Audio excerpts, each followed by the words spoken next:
You know, we like to tackle some pretty big questions on this show, and this week is no exception. You found some seriously interesting stuff on, well, a pretty massive idea.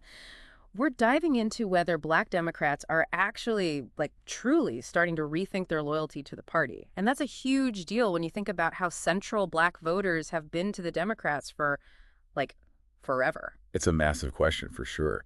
Your sources really highlight how deeply intertwined black voters and the Democratic Party have been for decades. I mean, it's been a bedrock of American elections. And now we're seeing these polls and analyses and statements from black leaders, and it does seem like something's shifting. People are seriously reconsidering things. So that's exactly what we're going to unpack today, right? Yeah. What's driving this potential shift? Where did this like rock solid political alliance even come from in the first place? And then the big one, what could this mean for the future of, well, American politics as a whole? I mean, that's a lot of ground to cover. It is.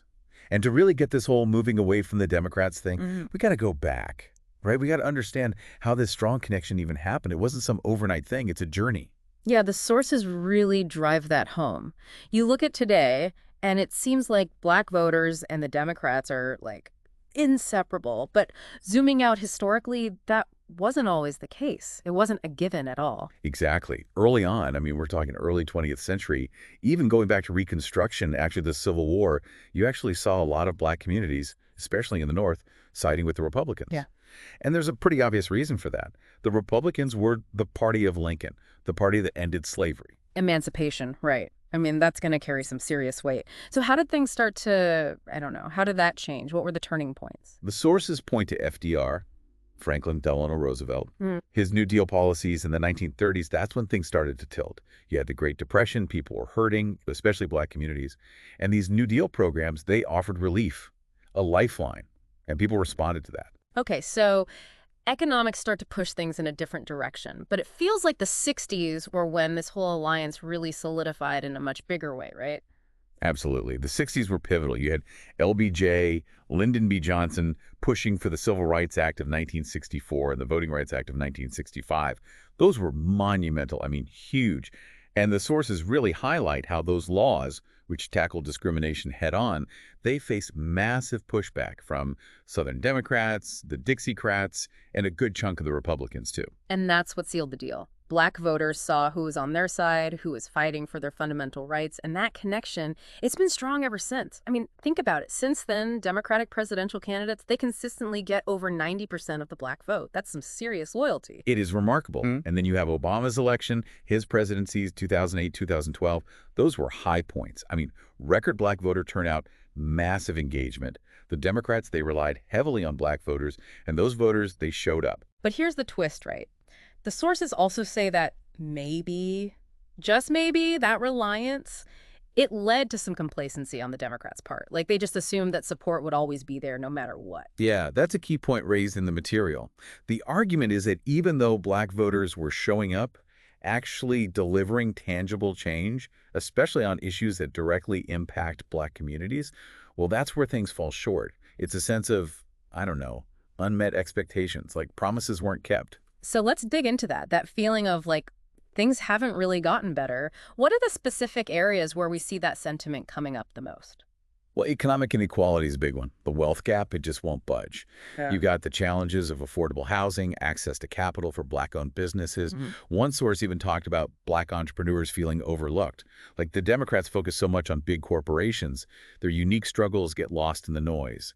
Right, like they're not feeling the love, even though they're trying to build something. And of course, you can't talk about this without talking about criminal justice reform. That's been a hot topic forever. Absolutely. Mass incarceration, police brutality, Yeah. racial profiling, those fears, they're still very real.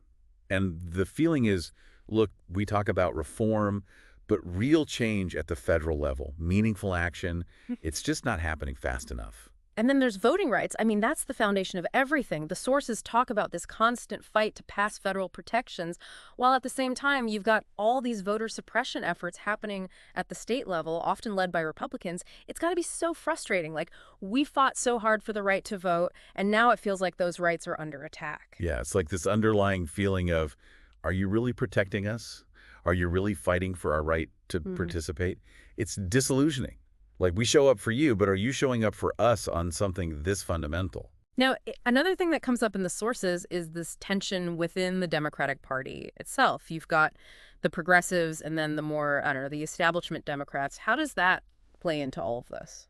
It's interesting. You have these movements, Black Lives Matter being a big one, pushing Mhm. for really radical change. And some black Democrats, they're feeling like the party, the establishment, they're not on the same page. They're not moving fast enough, not being bold enough. So it's like they're caught in the middle. On one Hmm. side, you've got progressives like Bernie Sanders, AOC calling for big systemic change. And on the other side, you've got more moderate figures like Biden, Clinton, taking a more, I don't know, cautious approach. Exactly. And that raises questions about who's really representing them, who really gets it. Do these moderate Democrats truly grasp the urgency of the issues facing black communities? Or are they more worried about appealing to, I don't know, a wider audience, a more moderate audience? And then you've got the Republicans. They see an opportunity here, right? They're not just sitting back.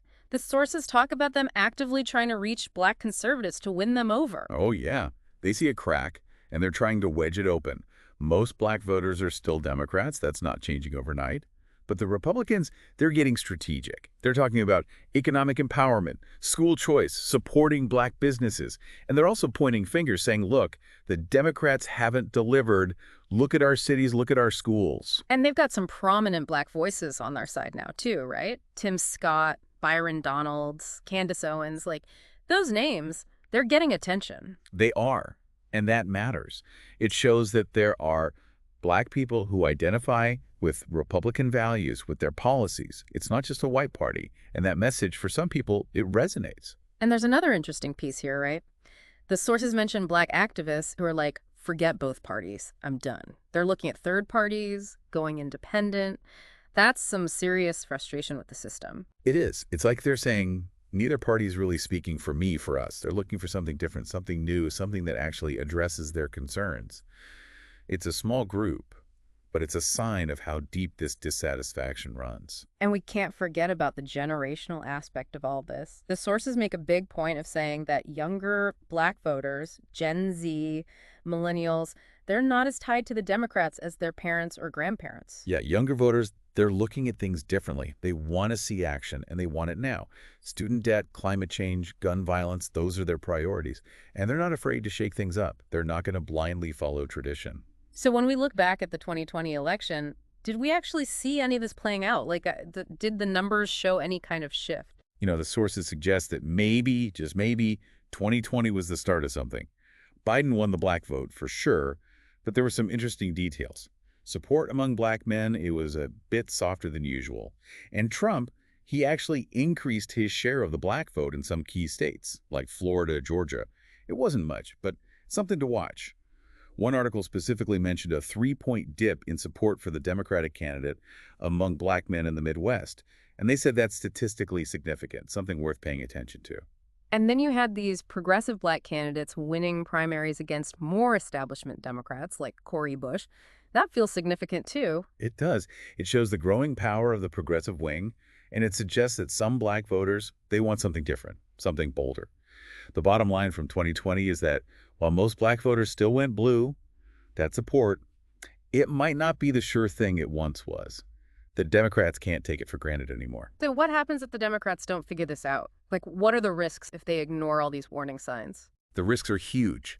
If black voters start staying home, if turnout drops, that's bad news for Democrats, especially in tight races. And even if the Republicans only make small gains, that could be enough to tip the scales in key states, even nationally.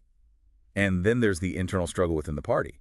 The progressives versus the moderates, if that keeps going, it's going to be tough for the Democrats to get anything done. So what can they do? The sources offer some ideas, some ways to rebuild that trust. The big one is action, not words. Less talk, more results. They need to show progress on criminal justice reform, invest in closing the racial wealth gap, protect voting rights, and they need to do it now. People are tired of waiting. Like actually doing stuff, not just talking about it. Exactly. And it's not just about policy, it's about how they engage. Yeah. The sources talk about listening to black communities, actually hearing what they're saying, not assuming they know what's best, and it's about giving black voices real power within the party, not just token positions. So to wrap this all up, it sounds like the relationship between black voters and the Democrats, it's definitely at a crossroads. It's not over, but Things are changing, and the Democrats, they better pay attention. That's right. This alliance, it came from shared struggles, from fighting for civil rights, for equality. But now there are new questions, new challenges. Economic justice, systemic inequality.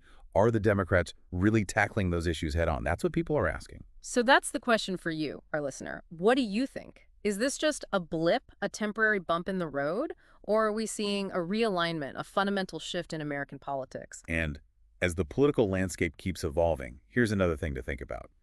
How will the Democrats and Republicans respond to this? How will they fight to win over black voters? And what's it mean for the future of democracy in America? That's the big question we're left with.